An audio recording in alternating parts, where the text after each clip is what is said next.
Hey guys, I know what you're thinking when you look at this bad boy. Holy cow, that's a pretty decent looking CZ75. But what would you say if I said it wasn't a CZ75? You'd be like, oh, well, it is a CZ75. Look at it. It's got the inverted rail systems, and it's got that same hump on the back, and, it's got CZ mags, and it's got the same everything. Well, you'd be wrong, because this is actually a Witness 9mm.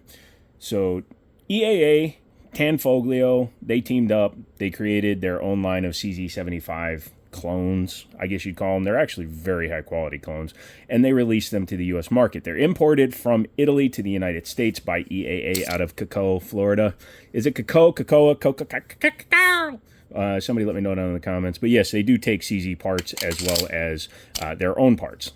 This one is the steel frame, full-size 4.7-inch barreled gun, and I got it at a pawn shop near me for just over a couple $100 because the original owner of it had a clip on here that looked like it was screwed into the slide. It looked like they had actually drilled the slide, which didn't make a lot of sense to me, especially since it was right around where the port was.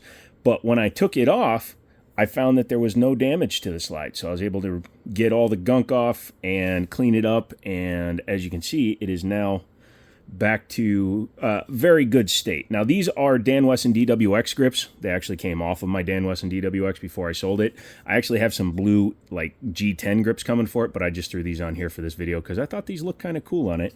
Gives it a slimmer grip. And yes, I threw a CZ75 mag in it because... tell me that don't look good. It looks almost SP01-ish with these front slide serrations, which are factory EAAs. However, I don't see many guns with this long of a slide with those cuts. Normally, you'd see them on the 4-inch, they called it the Masada Compact, and this is the full size. Interestingly, also, all it says up here is caliber 9x19. It does not say EAA, Witness, or anything on here, but these are definitely the exact same cuts. See how that front cut has that front piece that's a little bit like that? This is definitely EAA's original slide. It's very minimally marked, which is actually pretty cool. Has the same double action, single action as an original CZ75. Same inverted rail system. Sorry, I'm trying not to slip. I oiled it up so it's a little slick, which is always a issue when you have a full-size gun with inverted rails. Hang on one second. And I know it's an old horse. It's been beaten literally to death. But this is a 1911, which was John Moses Browning's first most famous design before he designed the Browning, which is what CZ stole to create that. But as you can see, also empty. And let's lock them both back, because supposedly CZs have a lower bore axis because they have an inverted slide. They don't.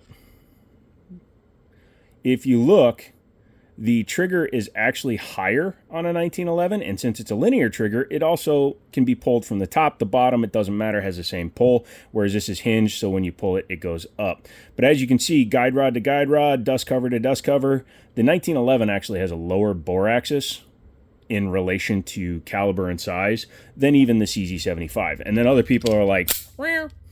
And then they're like, wow. Well, it sits lower. Not really. So this is a Mitchell Mauser, Mitchell Arms Gold Series, so it's a copy of a Gold Cup, and it has a higher top than normal, because normally it wouldn't have that little bit of extra material.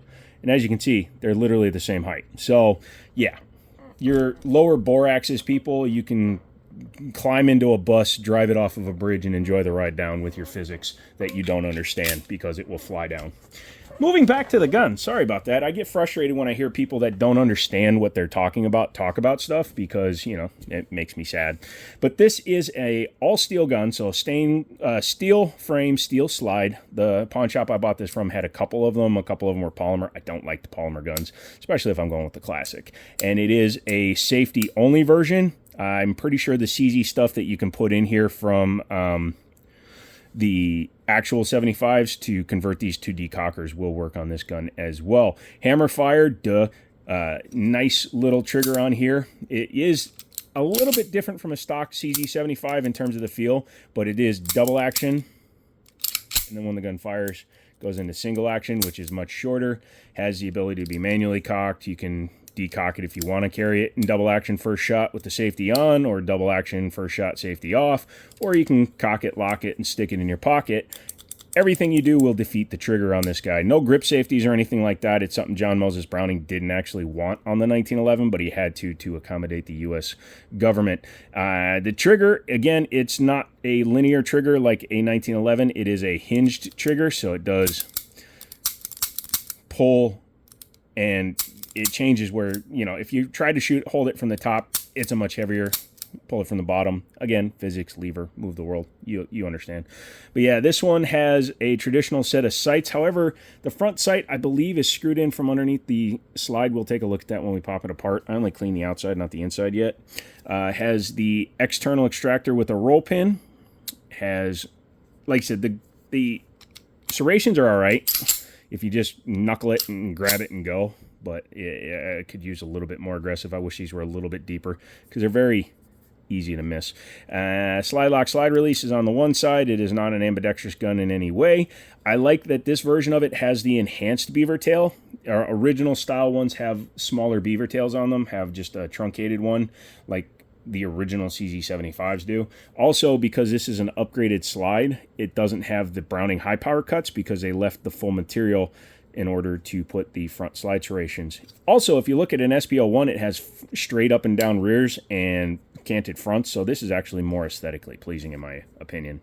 Again, chambered at 9mm, came with one mag of 15 rounds, and this is a extended mag CZ75 with 18. Came out of a Shadow or something I had. I can't even remember what gun I got that magazine from. It's been forever. And again, I put my grips on it from my DWX just for now because it looks cool. The other grips are not here yet. Let's talk about poundage on this trigger pull. Starting in double action, it is a mighty heavy 9 1/4 pounds, but it's a pretty smooth 9 1/4. You know, you got your take up and then it breaks. It actually stings my finger a little bit, so I think maybe internally it could use a little bit of work, but maybe a Cajun Gunworks trigger would fix all that. Once it has reset the trigger, then you go into single action. You can see how much shorter it is, way shorter.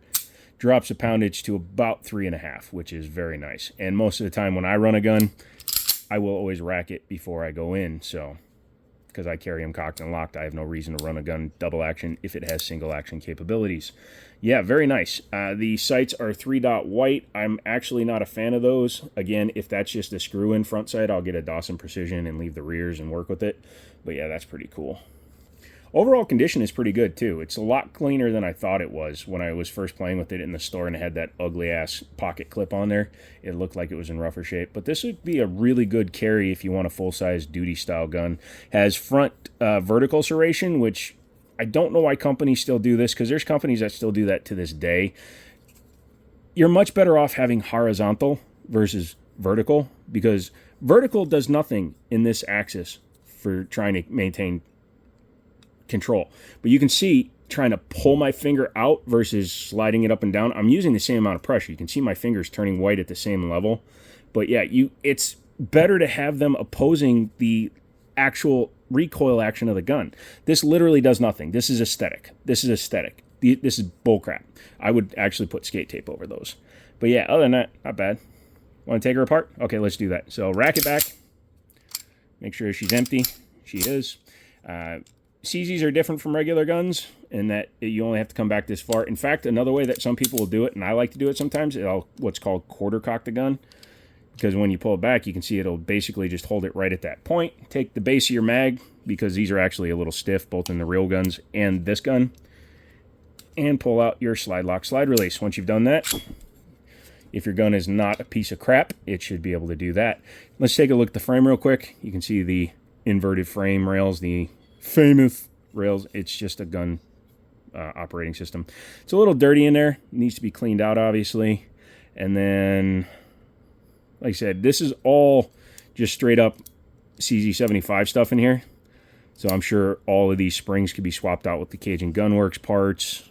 Maybe even do a flat face CZ trigger, an adjustable one. But I'll have to look into that at some point because I have so little into this gun. I could probably turn this into a CZ Shadow for about half the money. Buy a $300 parts kit. Guide rod is not captive, just like the original. However, it does have a little nub on the back. I'm trying to think which gun I had. I have picked up a few guns, so some of them have a little nub that comes out. This one does not. Don't lose that. These things go when you don't pay attention. And there you've got the CZ75 barrel. Locking lugs on top, but it doesn't use a swinging link. It just uses a eyelet. Very nice. Inside here, drop safety right there, which is, I guess, if you need to have one, have one. Means nothing to me. There's your firing pin tube. You can see the lugs on the inside of the barrel. Overall, very nice build quality. And again, I don't know the number of rounds on this gun. The shop had no idea. They took it from a guy with a few other guns, and they were like, yeah, man, it's been here for a while. Because I'd been in there quite a few times, and this gun was just sitting there on the shelf for the last, like, 4 months, 3-4 months. So I was like, you know what? I'm down.